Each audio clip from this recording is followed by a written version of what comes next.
All right.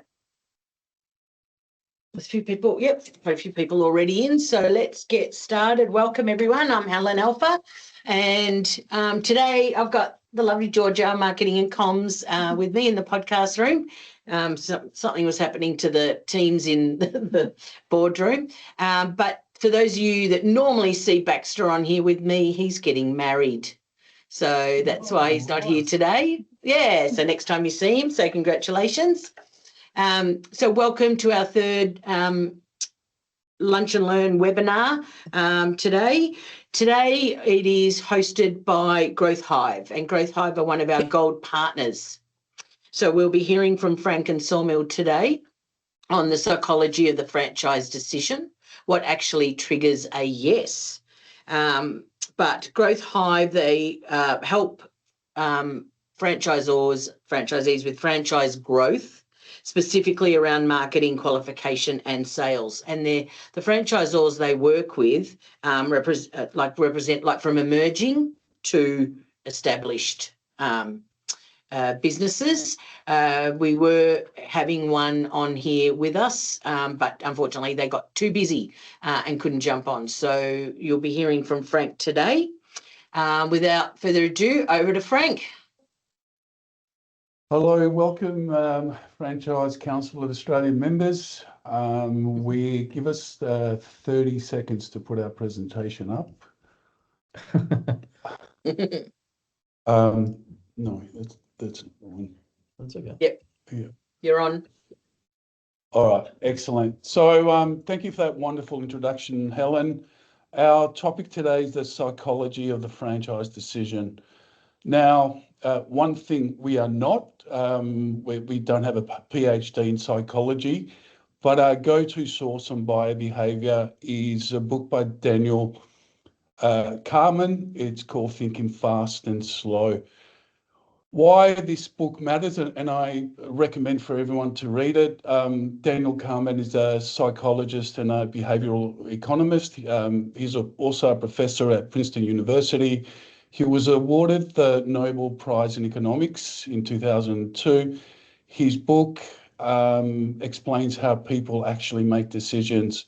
So the core idea is the people don't think in one way. There's two systems. One is the emotional, and then that's backed up by the logical. The book is important because it proved that people are not purely rational. And this book has influenced economics, marketing, sales, and behaviour. Why this matters for franchising is because, as we all know, buying a franchise is one of the biggest financial decisions people will make, yet it's still driven by emotion first, then justified by logic. Feel free to sort of ask a question as I'm sort of going through these slides. So buyers, according to this groundbreaking book, there's the system one and there's system two. System one is the fast thinking, the emotional, the story driven, the intuitive. So what we want franchise prospects to think is, I can see myself doing this from the system one. In system two, the slow thinking, the logical, analytical, the risk focus.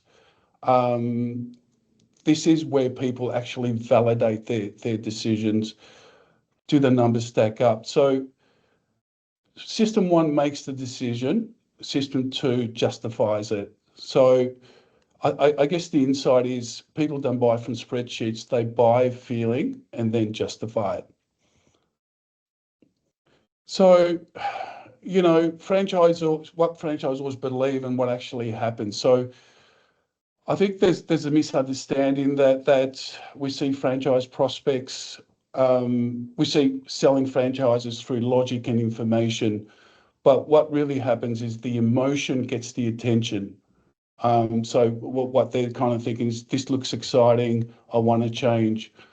Then identity makes it personal, and I'll go further into which one of these points. So this is where the buyer thinks, this is me, I could actually do this, I'm done with corporate, I want to own something. And then then logic removes the hesitation. So people feel their way into a franchise, then think their way into it. The triggers of a yes. So every franchise decision is driven by 5 different factors. One is the identity shift. So that's, can they see themselves doing it? Is it safe? Will I lose money? That's the risk reduction. Social proof kicks in after that, and that's when they're looking at people like them who have been successful in the franchise. Once that's been proven, then they look at the financials. So they look at, am I making the right decision? Do the numbers stack up? This is where the logic matters. So if we're leading with the financials too early, or just still or selling the lifestyle too late, we're simply out of sync of how people actually decide. So what I'll do is I'll go through each one of those. So identity shift is people buy who they're actually becoming. So what's happening is buyers imagine a new version of themselves. So they're shifting from the employee mindset into the business owner identity. So people don't buy franchises, they buy a new identity. So if they're in corporate, they're thinking about becoming a business owner. If they're a tradie, they want to operate within a system. They're sick of that sort of tradie chaos. If they're a couple, that they want to build something together. So we notice a peak towards the end of the year and the start of the new one. That's in the quality of prospect leads that come in. That is because they want to change in identity. They have a New Year's resolution and they're emotional as well. So it's an important part of how we handle sort of franchise prospects. The second trigger is, is this going to be a risky venture for me? That system one decision-making process says, what if I fail? What if I lose money? What if I'm on my own? What reduces that fear is proven systems and track records. And I know a lot of franchisors do this really well. Obviously, brand recognition and market presence, and also a comprehensive support structure. Like, am I going to be left on my own? Who's going to be supporting me? At what intervals? That all needs to be quite clear. So, where the first stage is the identity. This is me. The second stage is, what about the risk? Is this safe? They start worrying about the downside. So the lower the perceived risk, the faster the decision.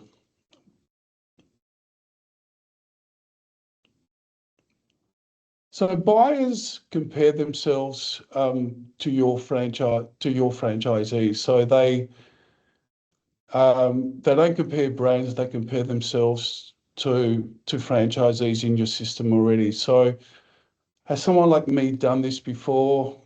Did it work for them? So that's where real stories come out, relatable backgrounds and specific journeys. So what the franchise prospect wants to feel is, that guy was in the exact position I was and now runs 2 territories. That's social proof. That's the moment that the tension, that the downside is released. Social proof is not done earlier because it would feel too generic, and it wouldn't connect. So it's important to have that in trigger 3. So the buyer is now invested. They have seen the social proof. They can understand that this is doable for them. Any questions so far? I'm sort of running through these quite quickly. Has anyone got any questions? Sorry. No, if you do and you don't want to say, oh, great. Okay, thanks, Jason. Let's keep going then, Frank. Jason said it's all good. All good. I guess trigger 4 is confusion. So this is where the brain kind of shuts down. If the business model is too complicated, if they don't quite understand what they're sort of getting into. We want to avoid complexity at all costs. So what really works is clear sequential steps of what the process is. A simple business model. If it gets too complex, then if they can't explain it to their spouse or their mates, it means it's too complex. And you've got to have easy to understand economics. So all the financials must be easy to understand. If it's hard to understand, it's hard to buy. I think that is the bottom line, and that's quite an obvious one. So people buy a story of the future. So what they want is certainty. So what system 1 does, the emotional side, creates narrative, fills in gaps, and projects outcomes. But what the buyers also need is a clear income trajectory. So what does it look after 12 months? What does it look like after 3 years? What does it look like after 5 years? So they need to be able to picture the long-term certainty. So that growth pathway is really important, and also the lifestyle outcomes. Will I be spending more time with my family? Or I want to go fish. I want to play golf on Friday mornings. That also is a big part of what they're looking for. So clarity of the future equals confidence in a decision. I guess the internal question the franchisors have to ask is, how clearly do you paint the first 12 months of franchises, prospect franchises journey?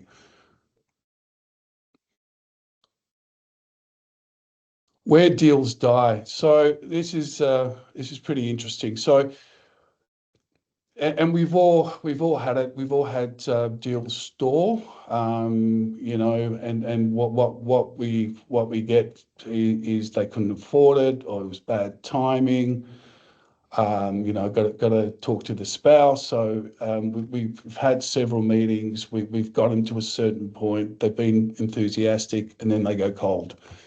So they've actually, the emotion has got them into the inquiries, got them interested, but if they're stalling, it means they're not convinced yet. So it's not really a rejection, it's unresolved hesitation. So what you can do is simplify the financials, walk them through the numbers step by step, and highlight what matters, but not everything. Don't confuse them. And re-anchor to why they were excited. Always keep going back to what sort of brought them to that stage. No sale happens until both systems agree. So unless it's a flat no, it's unresolved hesitation why leads go cold.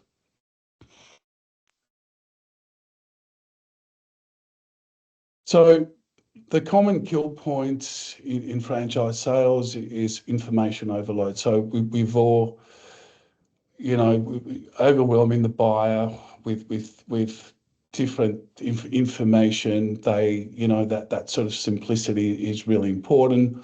Slow response. So they've inquired because the emotion is there. They're looking at that identity shift.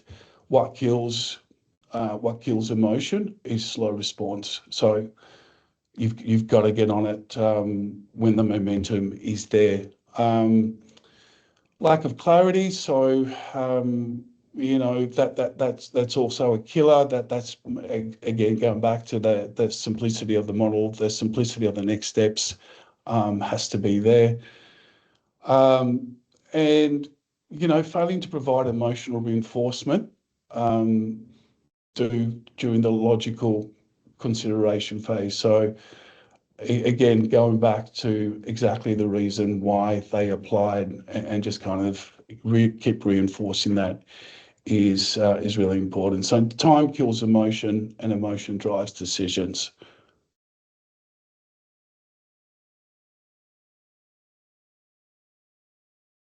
So the fastest responder wins. So why that matters is because, like I said, emotion decays quickly over time. Every day that goes past, there's doubts will creep in, and the initial enthusiasm is going to start to fade. The best practice framework is to get onto the inquiries straight away. So we at Growth Hive, we get onto inquiries in the first 2 hours. We make sure it's high energy and enthusiasm, and our data actually shows a correlation between conversion and picking up the inquiry early.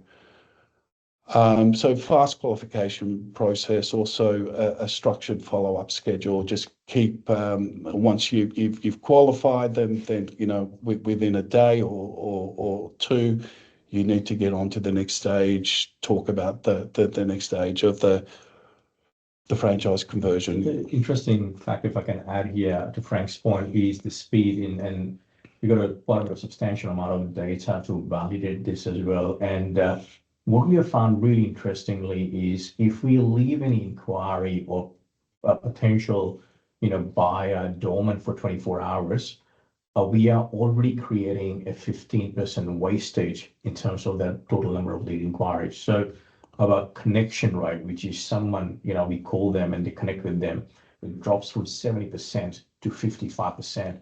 And it's just a matter of 24 hours. If you leave that for 48 hours, it drops even further. So it just kind of validated this point is the fastest responders always have a better propensity of winning that deal as well.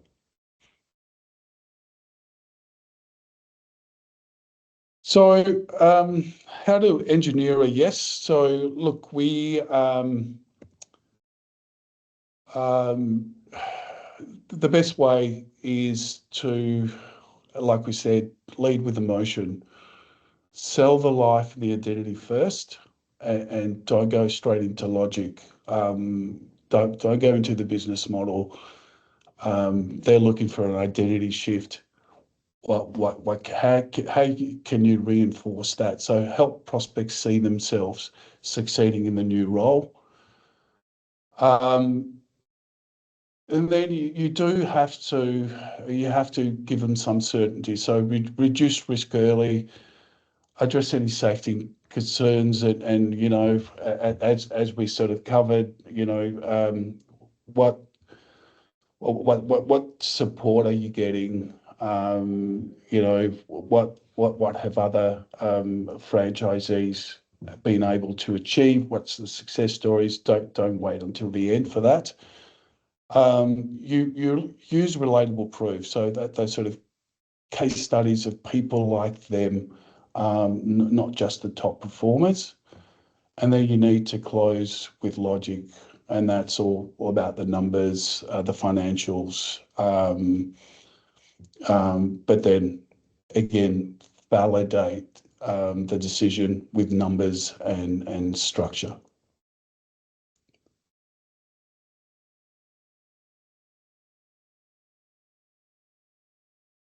So this is probably the way most franchisors will sort of use it. It's logic first. What we're saying is yes is actually formed when emotion is first. So emotion is first, identity, safety, proof, and logic in that sort of order. If you start with logic, you're pretty much starting at the end. So get the momentum, get that emotion going. That's the inspiration. That's what gets people moving. Really important.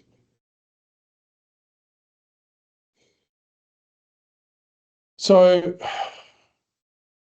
franchise growth is not just marketing, it's also psychology. So, you know, you've got to move from information to influence. You've got to move from leads to intent and volume to conversion. So that, marketing gets them enthusiastic, but you've also got to continue in the decision in the decision making process. You've got to be able to get prospects interested. You've got to get the emotion to be reinforced and the logic presented but not guided. So if you're not leading by that, you get stalled deals and slow growth and inconsistent results. So better psychology equals better franchisees. So marketing creates emotion. So that gets their interest. The qualification and conversion stage builds on that emotion. This could be for me. Stage 3 would be the sales journey. So that's converting that emotion into certainty. So that's when you get the franchisees thinking, I'm going to be doing this. So the key insight is, marketing opens the door, but the experience inside determines whether they convert or not. So the key insight is you're not selling a business model. You're triggering a decision. So people don't say yes when everything makes sense. They say yes when it feels right, and then make it make sense. So that's the insights we've learned from Daniel Kaufman, and that's what we use, and we find that we successfully get people to conversions more often by leading with that emotional trigger. That's all we have. Happy to take any questions. Yes, what questions are out there? I mean, Frank went through a few triggers. Did anything trigger any of you that you've got, areas or challenges that you work with that were similar?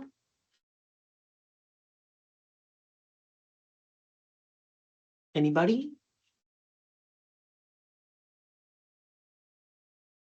Anyone working through emotion versus logic? Hi there. My name's Jason. I work with VIP Home Services. Hey, It's the Jason. first time. Hi. It's the first time I've been in a franchising environment. I've always been in a sales environment where the buying cycle has been obviously very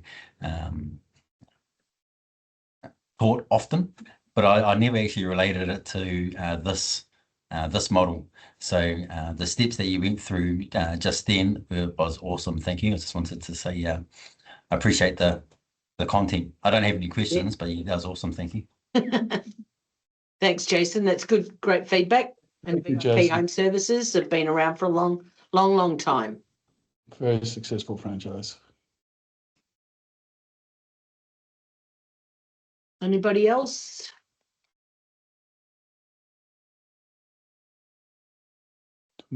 I think you covered everything. Well, yeah. Hi, just one quick one from me. Hi. Nick. Hi, Nick. Hi, Nick. Yeah. Hi, everyone. Yeah, just on the topic of social proof. Have you guys found that certain types of social proof work better than others? For example, written testimonials versus videos versus, referrals, etc. I think it's just, Nicholas, thanks for the question. It depends on which stage of the journey they are in. If they're inquiring and they found this opportunity for the first time and you want to trigger that emotion, maybe the video testimonial is a good way to start.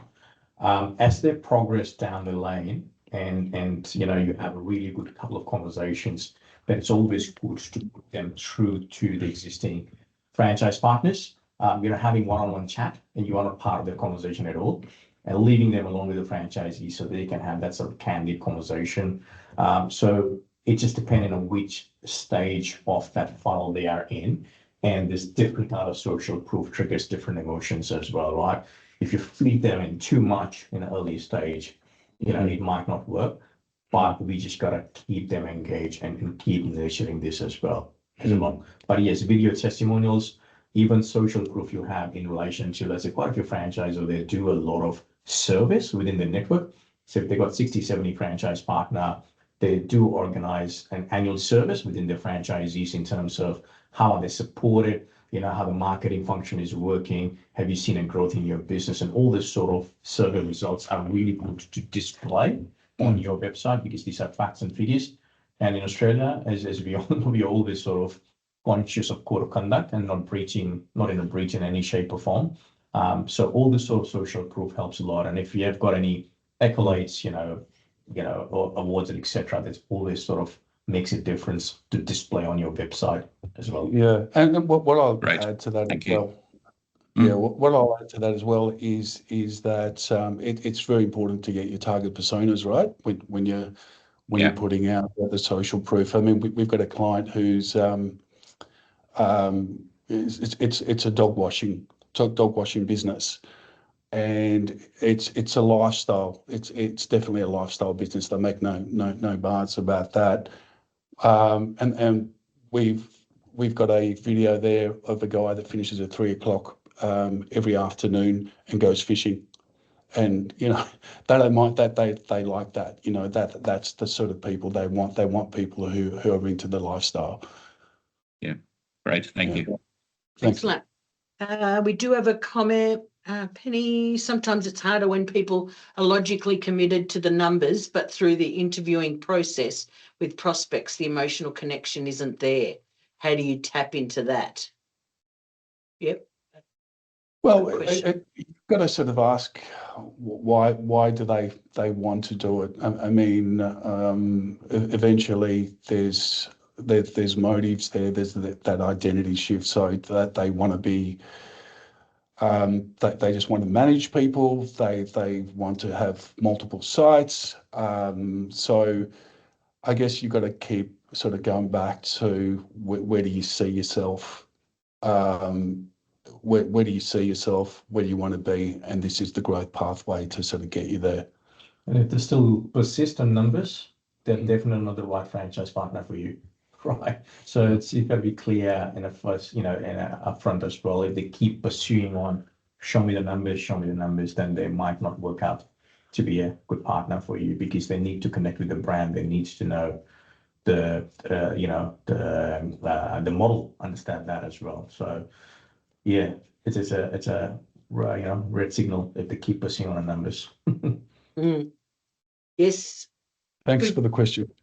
Yeah, thank you, Penny, with a smiley face. Kate has said, great content. We're currently working through updating our franchise recruitment material and have been moving towards creating content with a greater focus on more emotional lifestyle engagement. Yep, so this is great validation. Yep, thank you, she says. Thanks, Kate. Thanks, Kate. Did you want to? Did you want to add to that? Yes, sorry, I'll just take myself off my camera on. Yeah, no, we're just going through this. Okay. Hi, thanks so much for going through that. Yeah, this is really good timing for me and great validation on what we're doing. And I think, it's a big decision for people, especially people new to franchising. So I think not having that emotional or, that connection instantly then makes it a lot harder. So I'm really happy to think that we're heading in the right direction, and some of the detail that you went through on the slides has is really really useful information. So many thanks for taking us through that. Thanks, Kate. Excellent. Anyone else? Before we go and focus on our recruitment processes? and get some lunch. Yeah. No, some people eat while we're doing this. Excellent. Well, thank you again to Frank and Sawmill. That was very, very informative, and certainly an area, you know, that specifically. Thanks, Jason. Yeah. Yep. You got to be in it to win it. Yeah. So that was very informative. Obviously, recruitment is it's a big game. It's a mind game, and it is you know, the area that we've got to focus on if we want to have a good natural growth, rather than you know, stabbing in the dark, I guess, and hoping that someone turns out well. So Yeah, yes, and- thank you very much to the boys. I will be sending the Frank and Sawmill's details to you all with the recording. So feel free to get in contact with them if you do want to find out. Thanks, Jared. Great to see you. Thank you, everyone. Excellent. Thank So you. the next webinar coming up is 24th of April, and IWS, by Deal, are presenting, and they are a global payroll service. So it's all to do with payments and compliance. Exciting stuff ahead. Franchising's fun, isn't it? It is indeed, isn't it? Yep. Oh, I've got a few smiles. Great. All right, everyone. Great to Thanks, see you everyone. all, and see you all next Thank you. time. See ya.